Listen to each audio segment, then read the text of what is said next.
শুরুতে আমি আন্তরিক ধন্যবাদ জানাই আয়োজকদের যারা আজকের এই সুন্দর আয়োজনটি করেছেন, যেখানে আমরা সবাই আমাদের ভিন্ন ভিন্ন মত, পথ ও অবস্থান প্রকাশ করার সুযোগ পাচ্ছি।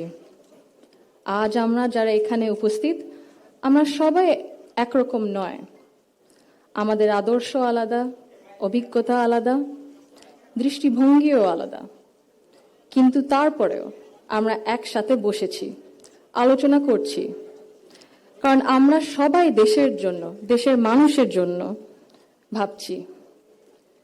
আর এই ভিন্নতা নিয়ে একসাথে কথা বলছি, একের পর এক শুনছি, এটাই গণতন্ত্রের আসল সৌন্দর্য। আমার আগে যারা সম্মানিত প্যানেলিস্টরা কথা বলেছেন, তাদের সবাইকে আন্তরিক ধন্যবাদ জানাই। আপনারা অনেক কিছু বলেছেন, হয়তোবা আমিও বলে ফেলবো। সো আমাদের একটা মাইন্ডসেটে আই থিঙ্ক সিমিলারিটি আছে। আমার খুব ভালো লেগেছে শুনে। আমি আজ এখানে দাঁড়িয়েছি ভিন্ন এক অনুভূতি ও আবেগ নিয়ে।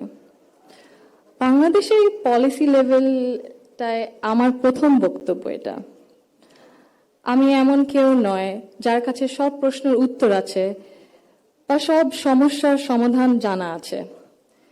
তবু আমি বিশ্বাস করি, নিজের ছোট্ট জায়গা থেকেও সমাজের জন্য, দেশের জন্য কিছু করার আন্তরিকতা আমাদের সবার মধ্যে থাকা উচিত। আজ আমি এসেছি শুধু শুনতে, শিখতে এবং একসাথে কাজ করার মনোভাব নিয়ে এগিয়ে যেতে। Today's dialogue is about women shaping the nation. But before we speak about shaping the future, we must be honest about the everyday lives, realities shaping women's lives in Bangladesh. My earliest understanding of women's roles in society came from my family, as it does for most of us. Long before we encounter policies or laws or institutions, our homes become our first classrooms. They teach us what is possible, what is acceptable, and what is expected. In my home, certain things were never questioned. It was never questioned whether a woman could pursue an exemplary medical career while raising a family. It was never questioned whether a woman could build a nationwide social welfare organization on her own merit. It was never questioned whether a woman was fit to lead, to command authority in a room full of men. And it was never questioned whether the men in our lives would stand alongside the women in their lives as equals. My mother continued to excel professionally as a cardiologist in government hospitals, often in patriarchal settings, because she had encouragement and support at home to balance both career and family. In 1979, my Nanu, Saida Iqbal Banu, began using her own home to open a free elementary school for vulnerable and disadvantaged children. It began as a personal act of care, grew into one of the earliest NGOs in Bangladesh, Shurubhi, creating meaningful and lasting change in young people's lives. The belief that women's dignity must be recognized both privately and publicly was also reflected in my grandparents' lives and leadership beyond our family. My grandfather, President Zaima Rahman, understood that development was incomplete if women were excluded. He saw women as capable contributors at home, at work, and in public life. And that belief carried into the choices he made as a leader. Under his leadership, the expansion of the garment sector meant millions of women entered formal work for the first time, gaining independence and income. The creation then of the Ministry of Women's Affairs reflected a conviction that improving the lives of women and girls required intention and structure. These were not just policy decisions, but they were an extension of the values that he lived by personally. That foundation was carried forward by my grandmother, Begum Khaleda Zia, who understood the transformative power of education that gave women voice, choice, and confidence. Under her leadership, girls' education was treated as a right, not a privilege, and became a model replicated secondary education and became a model replicated beyond Bangladesh. আমি যদি একটু সময় নিয়ে actually একটা ঘটনা মনে এসেছে দাদুর ব্যাপারে, এটা বলতে বলতে দাদু যখন আমাদের সাথে লন্ডনে ছিলেন গত বছর প্রথমের দিকে, উনি যখন এসেছিলেন তখন হাসপাতালে ছিলেন কিছু চিকিৎসার জন্য। ওখানে বিভিন্ন দেশ থেকে নার্স ছিল, ডাক্তার ছিলেন, এবং একটি নার্স ছিলেন নাইজেরিয়া ওয়েস্ট আফ্রিকাতে। আম্মা আব্বা একদিন দাদুকে সকাল সকাল দেখতে গেছিল। তো নার্স তারপরে বললেছে যে, ও আমি তো আপনার মাকে চিনেছি। আম্মু আব্বু বললো, কিভাবে? আপনার মাই প্রথম ইলেক্টেড প্রাইম মিনিস্টার বাংলাদেশের না? আম্মু আব্বু তো অবাক, হ্যাঁ আপনি কিভাবে জানেন? তো নার্স তারপরে বললো যে, আপনাদের যে উনি যে এত কিছু করেছেন এই মেয়েদের শিক্ষার জন্য, specially primary education, food for education, cash for education, এগুলো আমাদের সরকার ওই 35-30 বছর আগে দেখে ইমপ্লিমেন্ট করেছিল। আর ওই কারণে লক্ষ লক্ষ মেয়েরা গ্রাম অঞ্চলে, ওদের দেশে গ্রাম অঞ্চলে বিভিন্ন জায়গায় সদরে এখনো শিক্ষা পাচ্ছে, অন্তত প্রাইমারি এডুকেশন। ভাবলাম একটু শেয়ার যদি করি, এখানেই করবো আপনাদের সাথে। জি। She also understood that education alone was not enough if women were not supported to remain in public and economic life. Supporting women to access credit, build livelihoods, and grow small businesses mattered. So did recognizing the realities of motherhood, of childcare, and that required systems being strengthened around maternity leave and childcare, which she did. That is because women were made to choose between family and participation in the economy. For me, these legacies show the values that I saw both reflected at home and in public.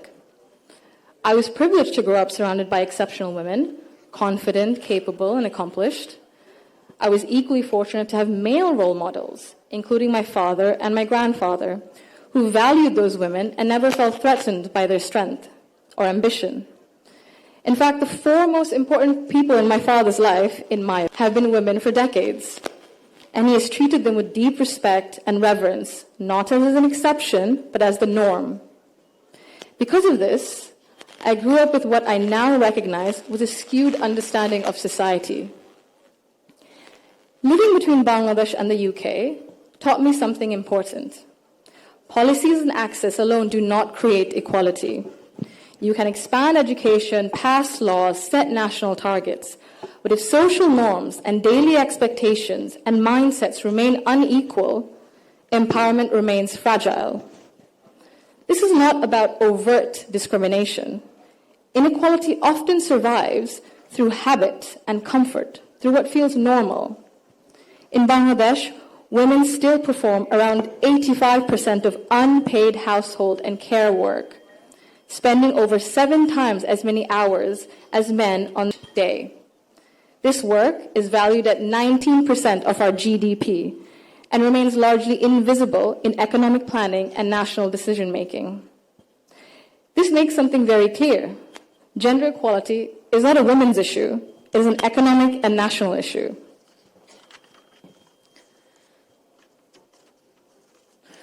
When women carry the bulk of responsibility, their participation in the formal economy suffers. Despite significant gains in girls' education, women's labor force participation in Bangladesh remains below 40% compared to over 80% for men.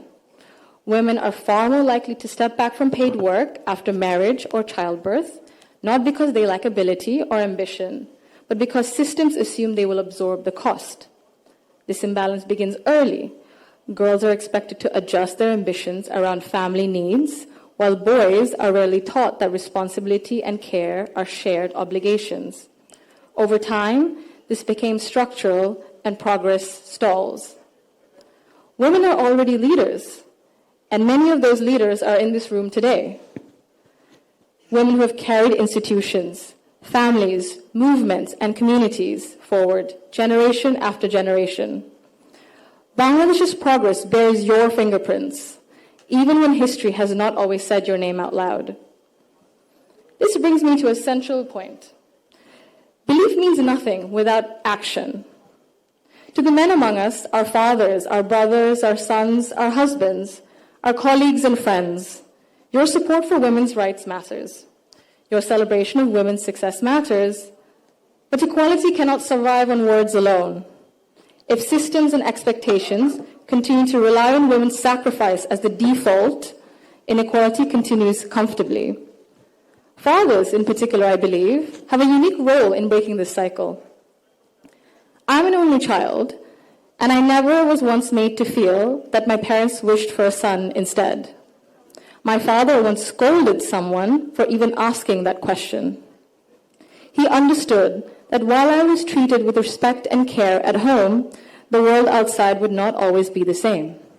So he made sure that I could navigate it with confidence. What shaped me were not his speeches, but his consistency.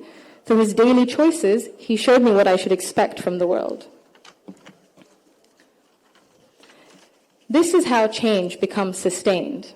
When men confront in our lives, in our homes, unconscious bias honestly and model their behavior through respect and action, they create space for women, not just to survive, but to thrive. In Bangladesh, the cost of inaction is visible. Girls' dropout rates sharply rise during adolescence. Women in public life, in leadership, face harsher judgment. In Bangladesh alone, there's a statistic that 78% of women have faced harassment online, primarily from Facebook. Education and opportunity collapse if inequality at home and in mindset remains untouched. And for a country facing climate change, economic and political transition, demographic pressure, Bangladesh cannot afford to sideline half its population through exhaustion and social expectation. When women are welcomed rather than sidelined, they do not only change their own lives, they change the future of their families and the future of the nation. If Bangladesh wants real progress, not symbolic success stories, but sustained national development, then empowerment cannot stop only at classrooms, only in offices or policies. They must reach our homes, our institutions, and our mindsets, and it must be the responsibility of all of us. I thank you all for engaging in an inclusive dialogue today that reflects the true spirit of progress. Thank you.